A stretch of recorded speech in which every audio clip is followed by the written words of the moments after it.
If you could sit down with 100 traders who finally broke through, who went from years of frustration to genuine consistency, and asked them all the same question, what would you ask?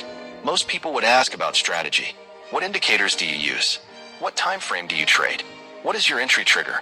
But if you actually had that conversation, you would notice something strange.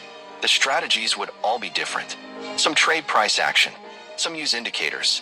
Some trade 5-minute charts. Others trade daily charts. There is no universal strategy that connects them. But there is one shift almost every single one of them describes. A moment where something changed in how they thought about trading itself. Not in what they clicked, but in how they saw the entire game. Today we are going to talk about that shift. Because once you understand it, you will recognize exactly where you stand in relation to it, and exactly what stands between you and the other side.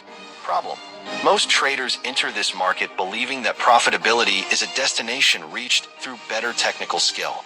Learn enough patterns, master enough indicators, study enough charts, and eventually the wins will outnumber the losses. This belief is not entirely wrong, but it is dangerously incomplete. Technical skill matters. But thousands of traders possess strong technical skill and still lose money year after year. They can identify a valid setup. They understand support and resistance. They know what a trend looks like.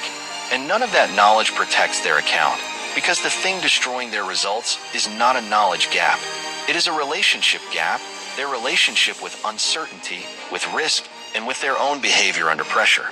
This is why a trader can take a course, learn a strategy, backtest it successfully, and still blow through account after account. The strategy was never the missing piece. The missing piece was something underneath it.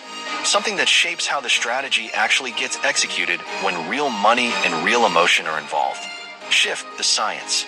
The shift that separates losing traders from profitable ones has a name in psychology.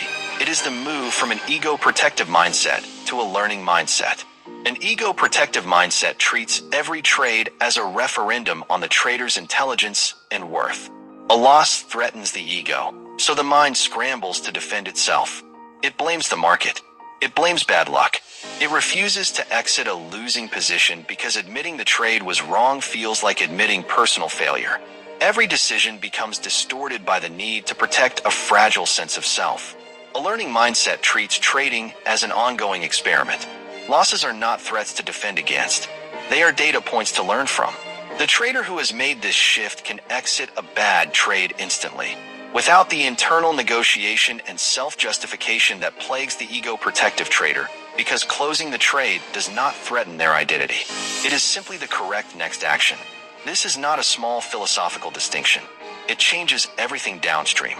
Stop-loss discipline, position sizing, the willingness to admit when a strategy needs adjustment, the ability to sit through a losing streak without spiraling. All of these behaviors flow directly from which mindset is running the show. Researchers studying high performers across multiple fields, not just trading, have found this same pattern repeatedly.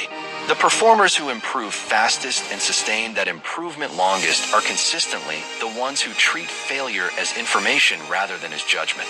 This is not unique to markets. It is how skill development works in any domain involving uncertainty and feedback. Core lesson. Point 1. Reframe every loss as a data point, not a verdict. The next time a trade goes against you, practice asking a different question than the one your instincts will offer. Your instincts will ask, what does this say about me? Replace it with, what does this tell me about the market, my execution, or my plan? This single substitution, repeated consistently, slowly rewires the emotional weight a loss carries. It stops being a referendum and starts being information. Point 2. Separate the decision from the outcome. A good decision can produce a bad outcome, and a bad decision can occasionally produce a good outcome. The market does not always reward correct process with immediate results.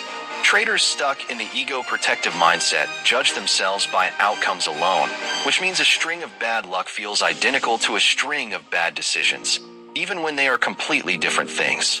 Evaluate your decision quality independently from what the market happened to do afterward. Point 3. Make adjusting your plan a sign of strength, not weakness. In an ego-protective mindset, changing your approach feels like admitting defeat. In a learning mindset, refining your approach based on evidence is simply what skilled people do. The traders who eventually became profitable were not the ones who found a perfect system on the first attempt and never touched it again. They were the ones willing to look honestly at what the data was telling them and adjust without treating the adjustment as a personal failure. Point 4. Build a practice of reviewing without judging. Set aside time weekly to review your trades with the same detached curiosity a scientist brings to an experiment.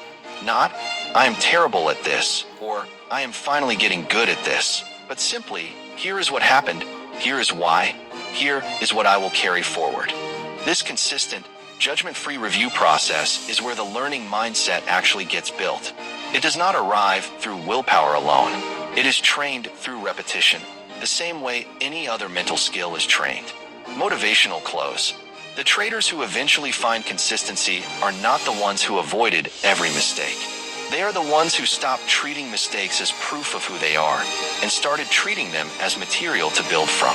This shift does not happen overnight, and it does not happen through reading about it once. It happens through choosing, trade after trade, loss after loss, to ask, what can I learn here, instead of what does this say about me?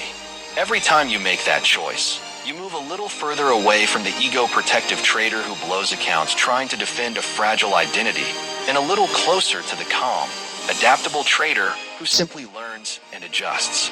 That shift is available to you starting with your very next trade. Call to action.